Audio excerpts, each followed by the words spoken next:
اگر آپ کے پاس کور انفارمیشن ہی نہیں ہے تو آپ کیسے انالیسس کریں گے؟ تھیوری میں ہی کریں گے نا. وہ تھیوری میں تو ہوتا نہیں ہے. Real life is very different from theory. For example مجھے ایک بات کا پتہ ہے جسے کہتا ہوں، میں کہتا ہوں کور انفارمیشن. اچھا.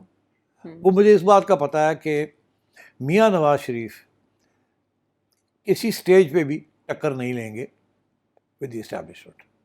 یہ مجھے as a matter of faith پتہ ہے. جب یہ مجھے پتہ ہے تو پھر میں اس سے آگے جب پروجیکشن کرتا ہوں تو میں سوچتا ہوں کہ کیا یہ صحیح ہے کہ میاں نواز شریف اڑ گئے ہیں کسی چیز کے اوپر. میں کہتا ہوں یہ ہو ہی نہیں سکتا.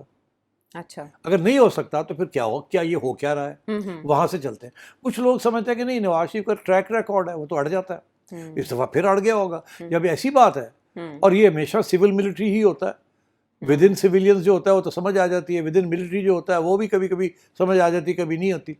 مگر آج کل کے حالات کے اندر to talk about something with in the military it's not آن.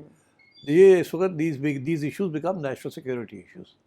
اچھا، تو اب مجھے اس بات کا پتہ ہے کہ میاں صاحب کسی صورت میں بھی کوئی ایسا ڈیمانڈ نہیں کریں گے جو کہ پھر اسٹیبلشمنٹ کو کنسیڈ کرنا پڑے گا یا ریجیکٹ کرنا پڑے گا. ایسی چیز نہیں ہوگی. There is too much at stack.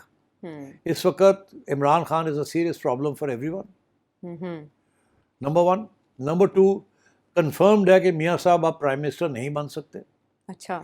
تیسری چیز کنفرمڈ ہے کہ اگر سلسلہ ایسے ہی چلا تو یا شہباز شریف صاحب یا مریم نواز یہی اگلا پرائم منسٹر بنیں گی جب وقت آئے گا.